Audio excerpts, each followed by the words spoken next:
wolof comme pare nañ ci téléservice bi ak Mame Birame Diouf bu ñu paree nag daal di def revue des titres ba moom Mouhamed Ndiaye ñëw gën ko yaatal mais tout de suite dañuy jàll ci xibaar yi en wolof ak Mame Birame Diouf.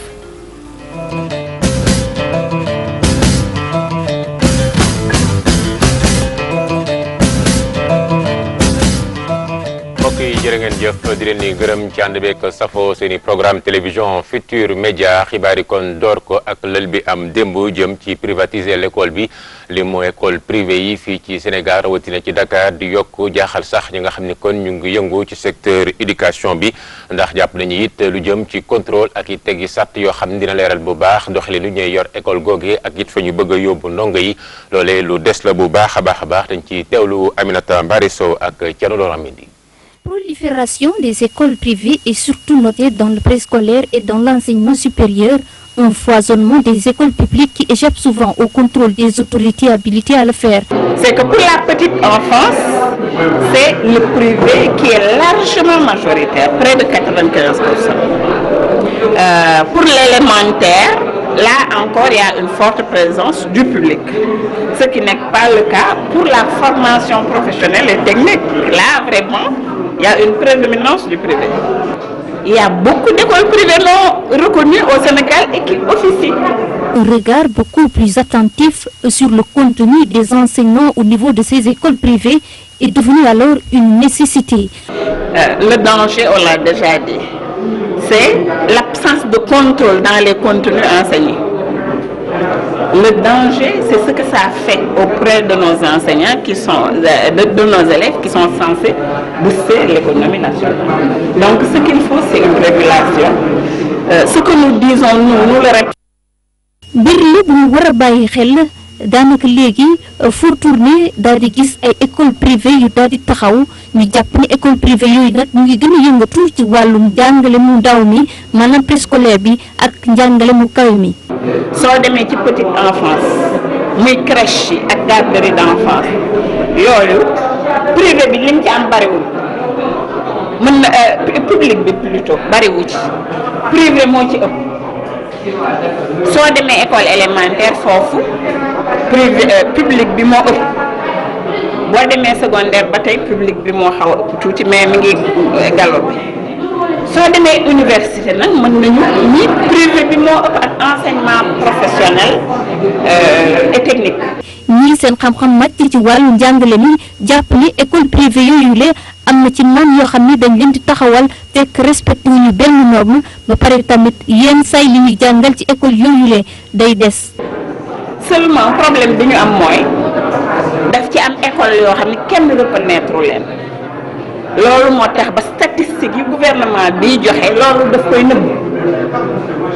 li waral ñuy laaj te ni war nañu def étude boo xam ne dafay saytu yëpp école privée yu ñu reconnaître ak yu ñu reconnaître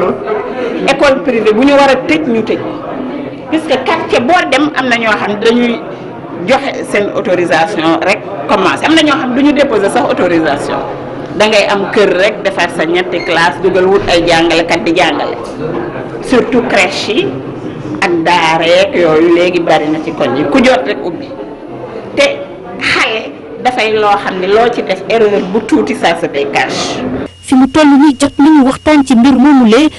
l'argent public warul la financer xaalisu école privée te danger bi nga xam ne moo ñuy jete seetlu ngeen ko soo demee fu mel ni Québec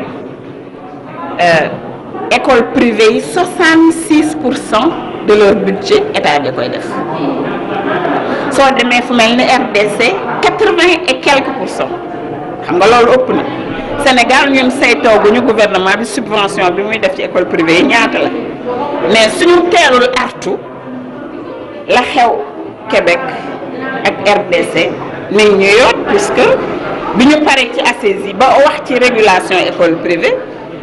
président de la République comité bi doon saytu mbir yi dañoo defar directive 11 boo xam ne dañuy wax promotion d'une école publique d'une école privée de qualité. waaw société civile seen taxawaay fii mooy ñu jàngat mbir mi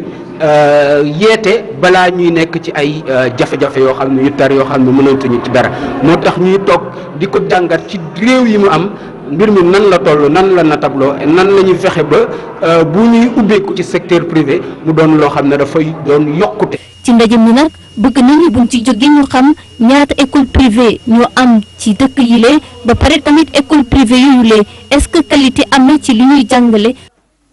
Aminata Mbare Sow ci institut islamique bu Dakar ndongo ya fa nekk nag dàkkali ab grève gu amul ab ñoom sax ñu ne inscription yi dañ koy tegandigum ci suuf ngir ñaaw lu ne nañ dogal ga nga xam ne ni direction générale ba Dakar jël muy tëj seen dëkkuwaay ya nekk ci institut googee ñoom nag ñu jàpp ni loolee duñ ci ànd tey duñ ci ànd ëllëg ndax li ko dalee àjjuma si ngoon jàpp ci dimanche bu fekkee dañoo tëj bërëb yi te ñoo bëri ci ñoom dëkkuñu fii ci Dakar lu leen di jaaxal la Saliwulo yore seen kaddu lañ ciy teewlu. tëj li tax d'accorduñ ci mooy dafa am ay élèves yoo xam ne dëkkuñ biir Dakar te amuñ fuñ nekk biir Dakar te lu toll ak 200 ñi ngi nekk institut di jàng léegi nag boo xëyee ne da ngay tëj logement yi par week-end ba noppi ñoom dañ ne ku amut foo nekk bay boo nga xool feneen foo dem jàngi mais kon jërul ngay ñëw institut parce que dañ koy tëj déjà loolu mooy jalkati àq ak élèves yi nga xam ne dañoo defoon concours am àqi jàng ñëw waroon a jàng nga ne leen doon leen kii xamoo ba xam am nañ doole juñ mën a fay yeneen école pour jàng xamoo ba xam seen village yi am nañ école yuñ mën a jàng loolu de waaw léegi ñun dañoo wax ne duñ jàng duñ inscrire décision bi loolu lañ ci jël duñ inscrire en tant que ñun delluwuñ ginnaaw ci décision yooyu ñu jël bi ñu def mooy dañoo waxaat ne balaa kenn benn élève a dugg dafay signer ay règlement intérieur yi élèves yi ba ñu ko signer mais dafa fekk ne dafa am ay situation yu ñu jànkuwanteel ci biir institut loo xam ne bu fekkee ne ñun ñu ngi koy signé nañ affaire bi mooy dèjà yow luñ la teg da nga ko war a nangu maanaam julli ji jàkka ji fajar gi sax boo ko defut bu boobaa buñ la ci meree sañ nañ la cee dàq te boobaa yaa ko signé woon parce que loolu day bokk ci li ñu liggéey léegi nag ñun liñ ciy gën a def mooy woo ci ministre Serigne Mbaye Thiam mi nga xam ne nag moo responsabilité mboolem jàngkat yi nekk ci daara yu suufe yi. wax ci liggéey gi nga xam ni kon tey ci suba jëriñ gu njëkk gi Mohamed Boun Abdallah Dionne dina ko jiite jëm ci campagne njaayum gerte bi kon loolee bu fukk waxtu jotee tey ci suba lay doon jëm na kon ci njaayum gerte bi kilogramme bi ñeent fukk dërëm ak ñaar ñu koy xaarandi waaye am béykat yoo xam ni kon bëgg nañu sax loolee di njëgu kilo bi ñu yokk ko ba ñeent fukk dërëm ak juróoma des ci mbay dem ba bët saalum réew mi ndaxte foofee ate nga ni ci gannaaw béykat ya fa nekkoon di yëngu ci mbirum ceeb ñoom dinañ doon ñaxtu ñaareel ci taw ga néew doon faral di am te sañu jàpp ni lu jëm ci alam gi jamono ji jafe-jafe yi ci am moo ko waral ba tax kon ñu bëggoon sax di yokk bu baax a baax mbayum ceeb googee ba ñu soppi doxalin waaye lañ ci jëlee am solo ndax li ñuy bay jamono ji takku na waaye bëgg kilifa yi gëstu leen jëm ci matériel agricole ak i tracteur dañ ci teewlu Bakary Konté Sala Samb.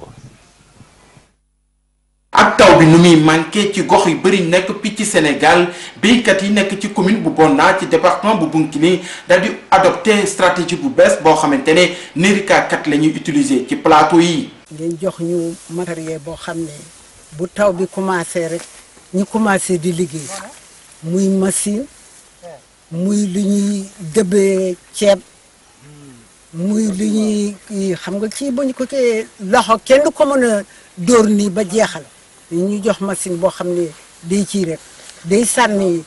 lu bon li ak lu baax yi mu dugg ci biir saako bi. village bu Biiru nekk ci Bonna daal di def surproduction béykat yi di ne dañu bëgg ay matériel de transformation wante tam ñi daal di aménager vallée yi. dëkk bi di am ceeb mais ceeb bi pour ñu transformer ko di am jafe-jafe moo tax fu ko dëkk bi am vraiment machine boo xam ne day wol ceeb bi. bu ñu ko amoon mu baax bu ñu amoon si moto culture bi yeneen machines yoo xam ne mën nañu béy ci vallée bi dina baax trop loolu nekk na yoo xam ne population dañ ko bëgg trop moo tax ñu wax ko coordonnateur. léegi dig boobu am ne kii vallée bi am na boo xam ne dig dañ ko defoon yàggoon na mais mu ngi yàqu bu ñu amoon ay programme ay projets yoo xam ne mën nañu ñëw ñu jàppale dëkk bi pour ñu mën a defaraat encore dig bi pour que ndox bi mën a taxaw parce que problème bi yëpp mooy ndox bi buy jógee si kaw day dem yëpp ci géej bi. techniciens yi kontaan lool ci résultats yi dinañ accompagner béykat yooyu nekk ci département bu Bounkiling. variété bi ñu leen indi ren fii variété Nérika 4 la variété la boo xamante ni cycle am dafa court maanaam dafa gaaw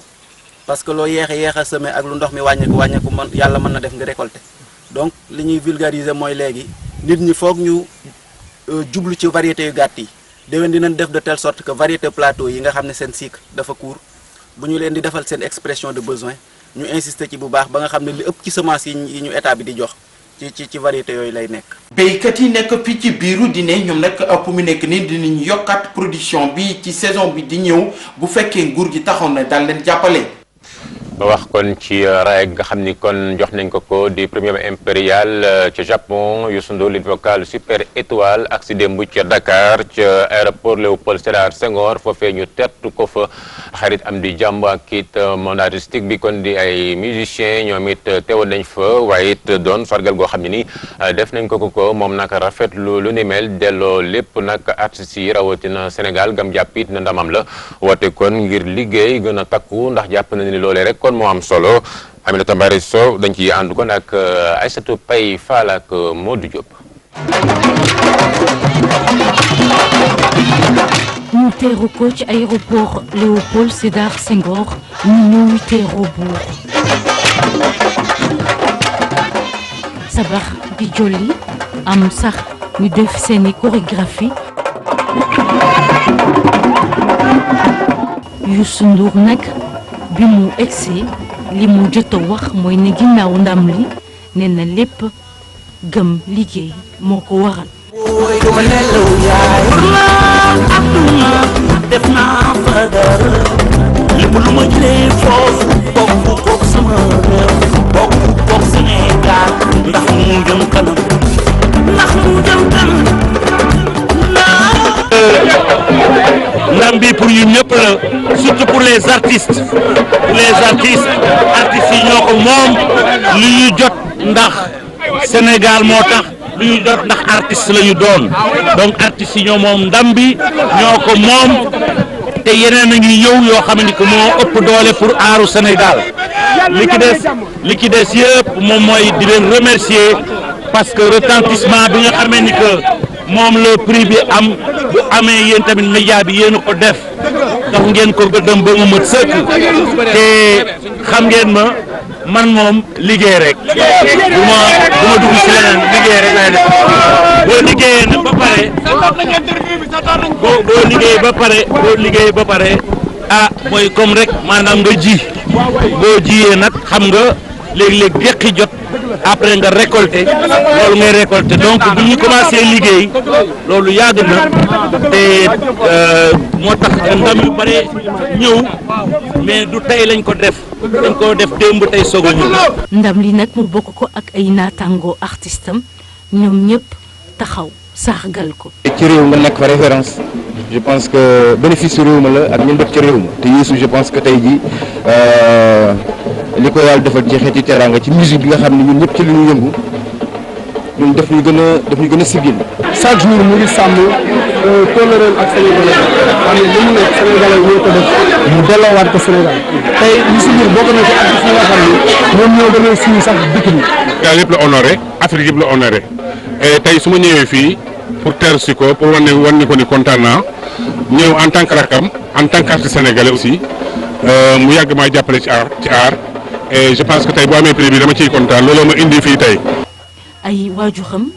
def seen CV. c'est pas woy bi rek moo tax ñu décoré ko comportement bi moo am woy bi le comportement bi li mu siiwee il est kii dañ ko dajale kii di si nag mu nekk artiste ci la gagné prix bi mais du woy bi rek parce que prix boo koy joxee personnalité bi ngay décoré c'est sa personnalité.